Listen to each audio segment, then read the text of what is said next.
السلام علیکم، میں ہوں ناصر جمال، نیوز 66 میں خوش آمدید۔ میں آج آپ کو ملانے جا رہا ہوں آل پاکستان صحافت کونسل کے صوبائی سیکریٹریٹ میں موجود ہوں، اور یہاں پہ میرے ساتھ موجود ہیں چیئرمین میاں عامر منور صاحب اور سینئر وائس چیئرمین سید پیر سید حیات اللہ خان صاحب۔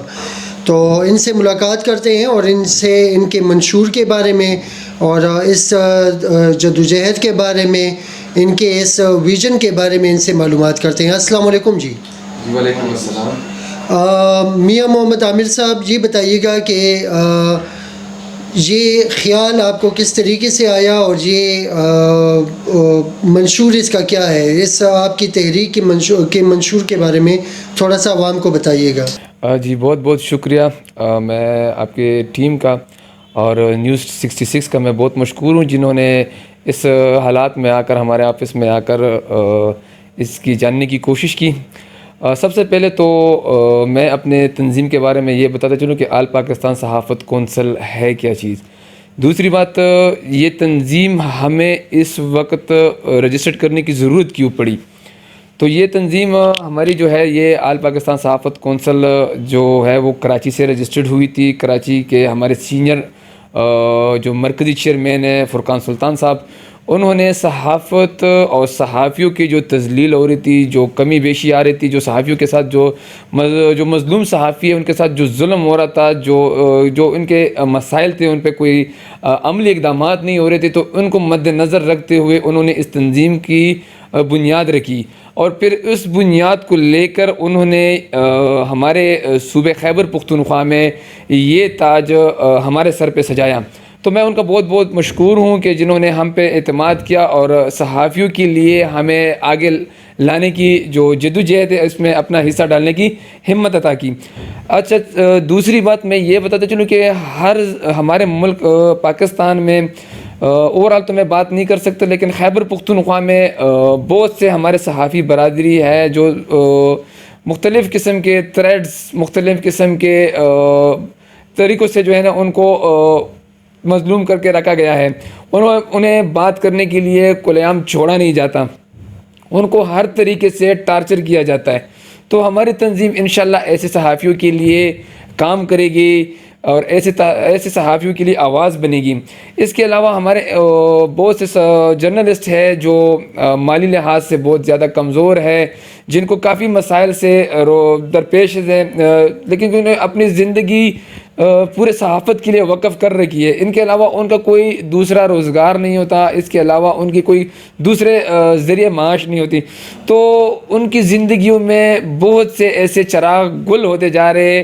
تو ان چراغوں کو برقرار رکھنے کے لیے ہماری تنظیم انشاءاللہ خیبر پختونخوا میں کام کرے گی، اور ان صحافیوں کے لیے جن کے مسائل حکومتی بنیادوں پر ان کو ترجیح نہیں دی جاتی، ہم ان کے مسائل کو حکومتی بنیادوں پر جو ارباب اعلی اختیار ہے ان تک پہنچائیں گے اور ان تک ان کے مسائل حل کرنے کی بھرپور کوشش کریں گے۔ ٹھیک جی، بہت خوبصورت سوچ ہے آپ کی، اور میں اپریشیٹ کرتا ہوں۔ شکر ہے کہ صحافیوں کے بارے میں اتنی بہترین سوچ اور اتنی خوبصورت سوچ رکھنے والے جو ہیں وہ آگے آ گئے ہیں، اور امید کرتے ہیں کہ انشاءاللہ صحافیوں کی پروٹیکشن جو ہے اس میں آپ بھرپور ساتھ دیں گے۔ یہ آپ کا مرکزی جو ہے یہ صوبائی سیکریٹریٹ آپ نے اس کا افتتاح کیا ہوا ہے، تو مزید آگے آپ کے پلانس کیا ہیں جی؟ اس کے مزید ہماری پلانس ابھی ہم نے پشاور میں اس کے باقاعدہ طریقے سے مطلب سسٹم شروع کیا ہوا ہے۔ اس کو انشاءاللہ مزید آگے دوسرے ضلعوں میں بھی ان کو انشاءاللہ انٹروڈیوس کرائیں گے، اور یہ جو مطلب کیونکہ صرف صحافی صرف پشاور میں نہیں ہے، اوور آل خیبر پختونخوا میں ہم اس کی جو ہماری تنظیم ہے اس کی شاخیں بنائیں گے، اس کے سب آفیسز بنائیں گے، اور ان صحافیوں کو بھی آگے لے کر آئیں گے جو رورل ایریا میں رہ رہے ہیں، جو رورل ڈسٹرکٹس میں رہ رہے ہیں، ان کے مسائل کو بھی انشاءاللہ ترجیحی بنیادوں پر حل کرنے کی ہماری جدوجہد جاری رہے گی انشاءاللہ۔ ٹھیک جی، اس کے آپ پیکیجز وغیرہ اور یہ چیزیں اس کی بھی کوشش کریں گے کہ جو صحافی برادری ہے اس کے لیے کوئی پیکیج وغیرہ اور اس طرح کی کوئی مالی امداد جو ہے اس کے لیے کچھ کاوشیں اور کوششیں آپ کریں گے؟ جی بالکل، جو میرے ساتھ جو ہمارے سینئر وائس چیئرمین ہیں پیر سید حیات اللہ خان صاحب، ان کے مشورے کے مطابق، کیونکہ اب چند دنوں بعد ہماری مرکزی کابینہ بھی ادھر آ رہی ہے، تو ان کے مشورے سے ہم نے ایک پیکیج تیار کیا ہوا ہے یہاں پر صحافیوں کے لیے. ان کے ہر طریقے سے، مطلب ان کو جو جو مسائل درپیش ہے تو ان کو ہم نے مد نظر رکھتے ہوئے ان کے لیے ایک خصوصی پیکیج رکھا ہوا ہے، جو انشاءاللہ عنقریب میں آپ ہی کے ذریعے، آپ ہی دوستوں کے ذریعے انشاءاللہ میں پورے صحافیوں کو پھر دکھاؤں گا، اور انشاءاللہ آپ بھی دیکھیں گے، اور یہ جو عوام دیکھ رہی ہے انشاءاللہ، اور جو ہمارے صحافی بھائی دیکھ رہے ہیں ہمیں، تو انشاءاللہ عنقریب ہم انہیں بھی دکھائیں گے. جو ہمارا منشور ہوگا اور جو پیکیجز ہوگا انشاءاللہ وہ ہم ضرور ان تک پہنچائیں گے، جو اگر وہ سینٹرل منسٹر سے ہو یا صوبائی منسٹر سے ہو، انشاءاللہ ان کے لیے ایک اچھا سا پیکیج ہم نے تیار کر کے رکھا ہوا ہے.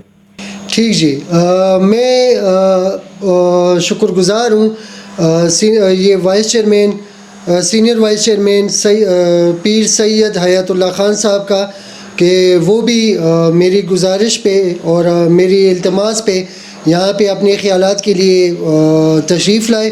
تو پیر سید حیات اللہ خان صاحب، یہ بتائیے گا کہ آپ ہیومن رائٹس میں بہت زیادہ ایکٹیو ہیں، اور آج کل صحافیوں کی ان کے لیے بھی آپ آواز بننے کی کوشش کر رہے ہیں. تو سر جی، یہ خیال جو ہے یہ کس طریقے سے آپ کے ذہن میں آیا اور اس کے لیے آپ کیا تگ و دو کر رہے ہیں؟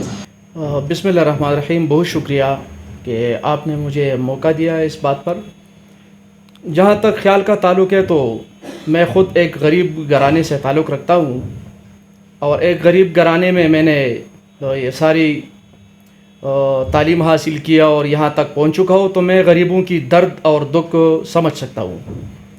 دوسری بات یہ ہے کہ جہاں پر ہم دیکھتے ہیں تو اس ملک میں ہمارے اکثریت طبقہ وہ سب غربا کی ہے، اور وہ اتنے غریب ہو چکے ہیں کہ وہ اپنے بچوں کو تعلیم نہیں دے سکتے، علاج نہیں کرا سکتے، اپنی بچیوں کا شادی نہیں کرا سکتے، اس کے لیے کافی مشکلات ہیں.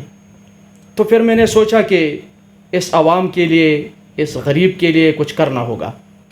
تو اس بنیاد پر میں اور میرے جتنے بھی ساتھی ہیں، مخلص دوست ہیں، جتنے ساتھی ہیں، وہ سب اکٹھے ہو کے ہم نے ایک مشورہ کیا کہ بھائی اگر ہم اکٹھے ہو جائے اور ہم اتفاق کر لیں تو کافی لوگوں کو ہماری مدد پہنچے گی، اور کافی غریب لوگ ہماری وجہ سے تعلیم حاصل کرے گی، اس کا علاج ہوگی، اس کو صاف پانی ملے گی، خوراک ملے گی. تو اس بنیاد پر، اس جذبے کے تحت ہم اٹھ گئے، اور اللہ کی فضل و کرم سے ہم نے کافی محنت کیا اور کافی کامیابی حاصل کی. ٹھیک جی، یہ آپ کی خوبصورت شخصیت کا شخصانہ ہے، اور میں آپ دونوں کا بہت زیادہ مشکور ہوں کہ آپ نے مجھے ٹائم دیا اور اپنے خوبصورت خیالات کا اظہار کیا. تھینک یو سو مچ جی، بہت بہت شکریہ. بہت شکریہ. تھینک